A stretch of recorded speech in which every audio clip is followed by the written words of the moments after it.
Média. Média. Podcast. Média. Podcast.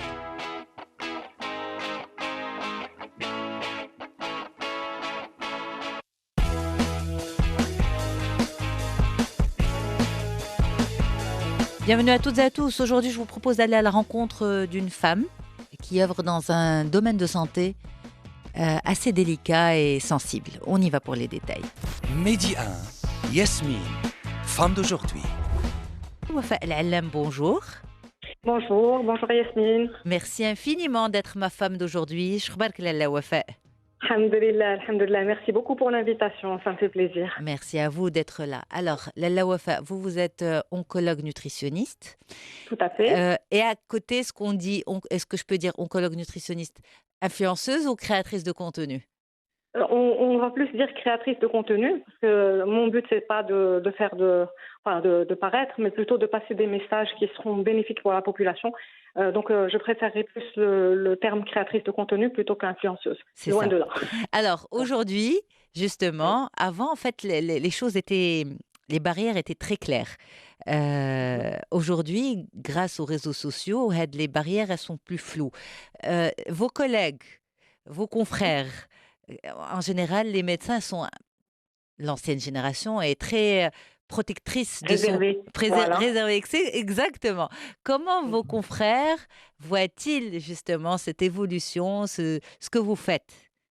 Alors, comment mes confrères? Alors, bien sûr, les avis vont diverger en fonction de la mentalité et de la perception de chacun. Alors, effectivement, il y a quelques années, déjà, les réseaux sociaux n'existaient pas. Il n'y avait que les médias. Dans les médias, on n'avait que la presse écrite, on avait la radio et on avait peut-être Internet, Docteur Google, on va dire. Moi, je parle du côté médical. Hein. Et puis, ces derniers temps, il faut quand même qu'il y ait une ouverture parce que les gens cherchent, quand ils viennent en consultation, eh bien, ils ont déjà cherché sur le médecin, les avis sur le médecin, comme on cherche les avis sur un coiffeur, comme on cherche malheureusement. Oui. Et puis, il y a aussi ce côté, est-ce que, en oncologie en tout cas, c'est le côté humain, c'est la perception, comment on a trouvé ce médecin. Et c'est ce qui fait que les gens viennent. Après, il y a aussi le côté de notre rôle en tant que médecin, c'est de diffuser la bonne information et d'effacer, démystifier certains acquis, on va dire, qui sont faux. Alors, on va y aller petit à petit, oui. mais certains pourraient vous dire, je vais vous le dire déjà, quand même, Oui. les réseaux sociaux. Est-ce que c'est des choses que vous entendez? Oui. Oui. Oh, non, on n'entend pas comme ça. D'un médecin ou d'un confrère. Pas de cette manière-là. Mais on sait que c'est un sous-entendu. Quand on vous dit tu es notre youtubeuse, tu es notre influenceuse, on le dit avec un air moqueur, on va dire. Après, tous les confrères, heureusement, comprennent le rôle que l'on fait dans les médias. Moi, je ne suis pas là pour faire de la publicité. Oui, je ne suis absolument. pas là pour faire de la publicité ni à X, ni à Y, ni à ce produit, sachant qu'on nous donne cette opportunité. Mais ce n'est pas mon rôle, je le dis encore une fois. Mon rôle, c'est juste de passer la bonne information. Je ne suis pas le seul médecin, heureusement. Oui. Il y a d'autres qui me dépassent de loin, qui ont démarré sur les réseaux sociaux, on va dire, beaucoup plus tôt que moi, et qui le font très bien. Hein. Et il y a certains jeunes aussi qui passent la bonne information avec des mots qui sont faciles à comprendre, avec un langage qui est compréhensible par la population en général. Et donc, c'est, en tout cas, moi qu'ils le prennent comme ils veulent. Pour moi, je ne fais rien de méchant. Je suis là pour passer la bonne information aux gens. Alors, c'est une spécialité quand même qui est difficile. Oui. Est-ce que vous avez déjà été personnellement concerné par le sujet? Oui. Alors, je pense que ces dernières années, il n'y a pas de famille qui n'a pas vécu le cas d'un cancer dans la famille. Et moi, quand j'ai fait oncologie, c'était une spécialité qui était encore jeune au Maroc. Je fais partie de la 3e promotion des oncologues médicaux du Maroc. Donc, ça n'existait qu'à Rabat. Il y avait la radiothérapie, mais il n'y avait pas l'oncologie médicale. Et par la suite, il y a eu maintenant plusieurs générations de nouveaux spécialistes en oncologie médicale. Effectivement, quand j'ai commencé en 2004, on n'avait pas de cas de cancer dans la famille. Maintenant, on en voit, on est personnellement touché. Et donc, quand un patient me parle, je comprends ce qu'il ressent, je comprends ce qu'il vit. Et un oncologue, c'est un médecin généraliste, c'est-à-dire que quand son patient a une douleur, il se plaint de quelque chose, eh bien, il vient le voir au lieu d'aller chez un spécialiste dentaire. On nous raconte le fin fond de leurs problèmes, le fin fond de leurs secrets. On est un psychiatre, on est un psychologue, on est un coach avec ses patients. Donc, effectivement, quand vous dites que c'est une spécialité qui est difficile, c'est une spécialité qui est lourde psychologiquement. Mm. Parce que quand on a de l'empathie, eh bien, on en souffre. Il faut aller la vider ailleurs. Voilà. Donc, il y a cette... Vous la videz comment, Lalla Wafa? Il faut faire du sport, il faut faire de la... Moi, j'adore chanter, j'adore danser avec mes enfants. Je deviens un enfant avec eux. Donc, il faut faire autre chose où on s'éloigne un petit peu des problèmes avant de rentrer et pouvoir donner un peu de temps à sa petite famille. Oui. Il faut que le sas, en fait. Il faut le faire, hein, il faut le faire. On a beau dire qu'on va mettre un mur entre nous et les patients pour ne plus être influencé, mais on ressent... Impacté, oui. Il faut dire, impacté, voilà. Et il faut dire que l'énergie négative est transmise. Hein. Donc, quand on dit que c'est transmis, ils ressortent souriants, mais nous, en fin de journée, on a toute une charge négative qu'il va falloir dépenser avant de rentrer à la maison et de pouvoir donner à ses enfants, à son mari, à ses parents, le temps qu'il faut dans de bonnes conditions. Lorsqu'on est personnellement touché par la maladie, lorsque l'environnement proche est touché par la maladie, quelle est la part du médecin qui reste? J'ai compris. Je finis ma question pour les auditeurs. Quelle est la part du médecin qui reste et quelle est la part de la sœur ou de la fille d'eux ou de la cousine ou de la nièce ou du proche qui reste, qui prend le dessus en fait? En fait, moi j'ai un principe, c'est qu'on ne traite pas la famille. Donc quand j'ai un patient de ma famille qui est atteint, et j'en ai, je le confie à un confrère ou une consoeur en qui j'ai confiance, qui ont les mêmes principes que moi. Et je suis là pour accompagner et suivre mon oncle ou ma mère ou mon père ou cette personne-là sans intervenir dans les décisions. C'est-à-dire que j'oublie que je suis médecin et je reste membre de la famille. Mais vous êtes membre de la famille avec des connaissances médicales et scientifiques. C'est-à-dire que je leur dis oui, c'est ça, c'est ce qu'il faut faire. Je suis d'accord avec le protocole, mais je n'interviendrai pas. Si j'ai quelque chose à dire, j'appellerai le médecin en question et je discuterai avec lui. Oui. Mais est-ce qu'on garde la confiance ou bien c'est la peur qui prend le dessus? Est-ce que la peur est toujours là. La peur est toujours là. Le fait d'annoncer à cette personne que elle a un cancer, parce que vous êtes le premier à l'annoncer, avant de le confier à un autre. Vous êtes le premier à l'annoncer. Donc, vous l'accompagnez. Vous l'avez déjà annoncé à la maison ou à la clinique ou avant d'accompagner cette personne chez l'oncologue, le confrère ou la consoeur qui va le traiter. Et donc, la confiance est là vis-à-vis de l'autre médecin. Et on a confiance en notre science. Et on reste le membre de la famille qui est là pour accompagner. Moi, personnellement, je n'interviens pas. Est-ce que c'est lourd, justement, d'être ce membre de la famille qui doit accompagner? Tout à fait. C'est lourd dans le sens où, quand il y a un problème, on vous sollicite en premier. Quel que soit le problème de santé, justement. Quel que soit le problème, exactement. Et quand vous jugez que le problème doit arriver à son médecin traitant, à ce moment-là, vous lui dites non, il faut aller voir votre médecin traitant. Et vous avez déjà parlé, vous, au médecin traitant. Donc, c'est lourd, oui. C'est encore plus lourd que d'être le médecin. C'est encore plus lourd que d'être le seul membre de la famille qui n'était pas médecin, peut-être. Et c'est lourd parce que vous connaissez le pronostic dans certains cas, et c'est lourd parce que vous connaissez les limites de la médecine. Et c'est à ce moment-là que ça devient encore plus lourd.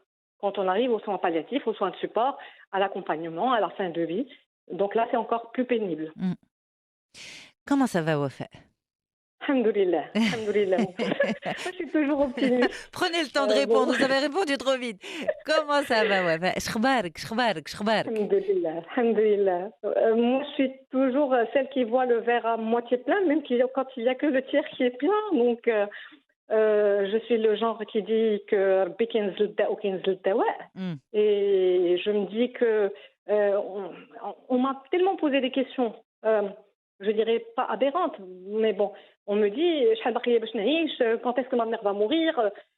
C'est des questions que moi je ne pourrais jamais poser Parce qu'elle dit Iman Farbi, qu'on va tous mourir et que voilà, mais on va tout faire pour que ce qu'on a à vivre soit vécu de la meilleure façon possible, sans souffrance, et de profiter des jours qu'on a en famille, etc.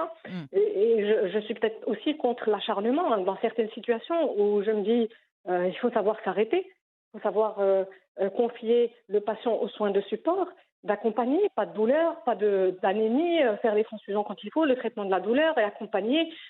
Malheureusement, ce volet manque encore au Maroc par Absolument, rapport aux autres pays. absolument. Je Il n'y voulais a, il y a vous en pas parler. d'accompagnement social, il n'y a C'est pas ça. d'accompagnement. De fin de Heureusement que la vie. famille, voilà, heureusement que la famille est encore là. Le principe de la famille est qu'on a toujours quelqu'un qui reste avec la personne en fin de vie pour l'aider, Mais etc. mais la famille est là, bien sûr, mais la douleur prend le Limité. dessus. Oui, Enfin, toutes les familles ont vécu justement des moments très compliqués de fin de vie.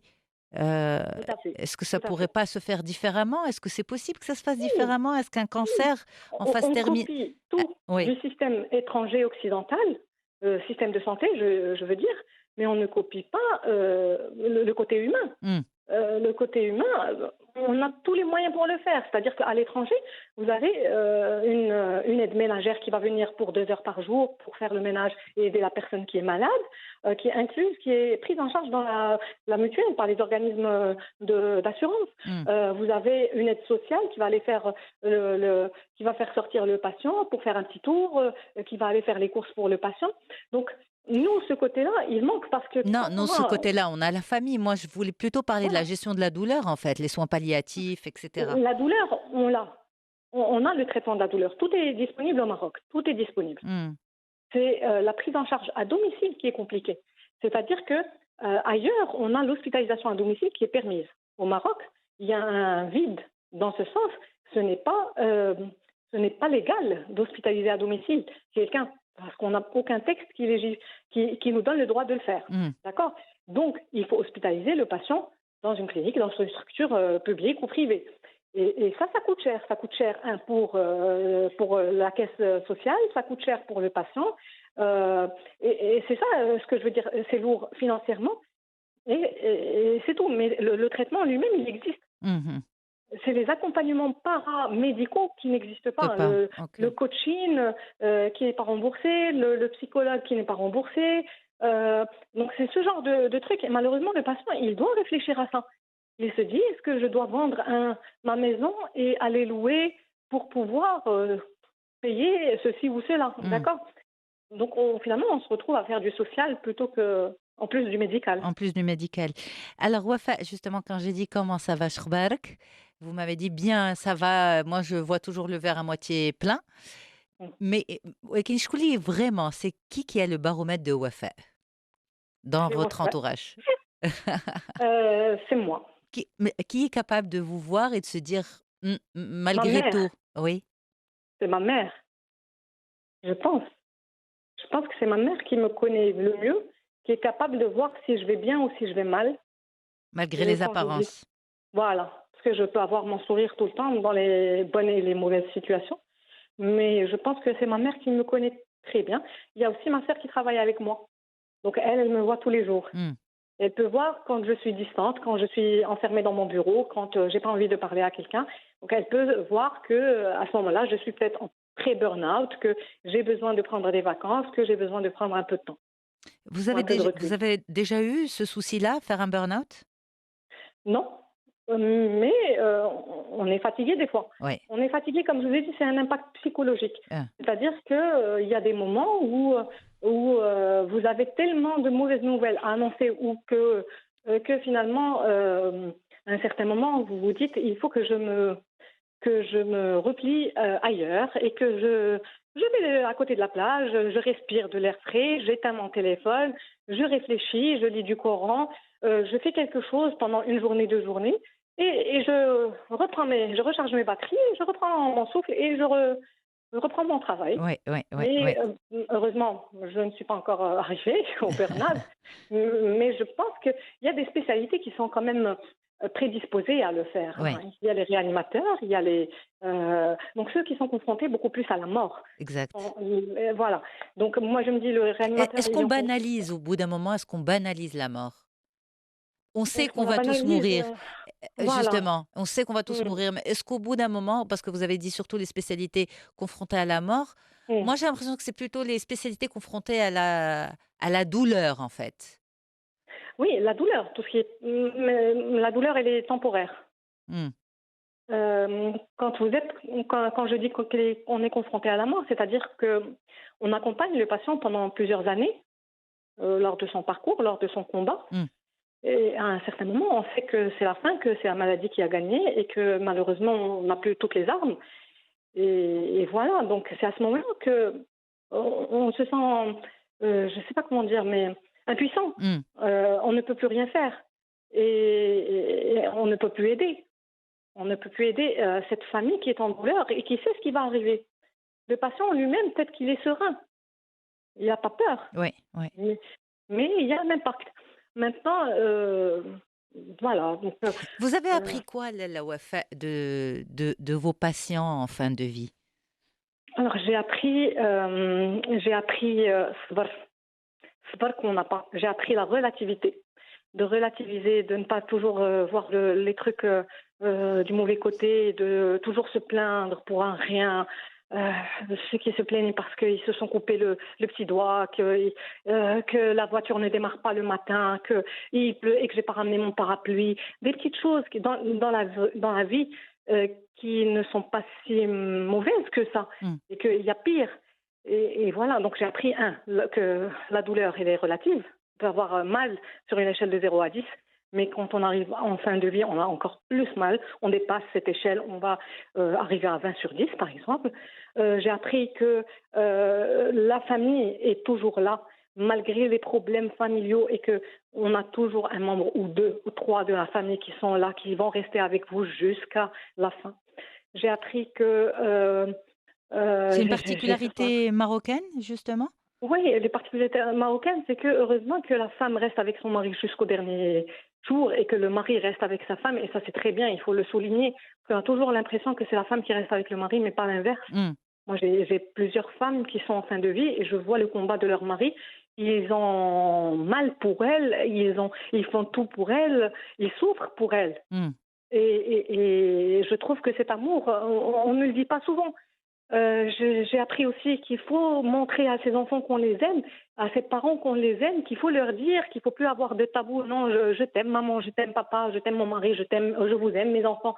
Il faut savoir le dire, parce qu'à un certain moment, on n'a plus le temps. Il faut savoir aussi profiter de la vie quand et dire alhamdoulilah chaque matin. Quand on se réveille, qu'on est en bonne santé, dire alhamdoulilah. Mmh. Quoi qu'il arrive, on a nos yeux, on a nos pieds, on a nos jambes, on a nos mains, on a le cœur qui bat, on a le cerveau qui est encore là. Il faut dire alhamdoulilah.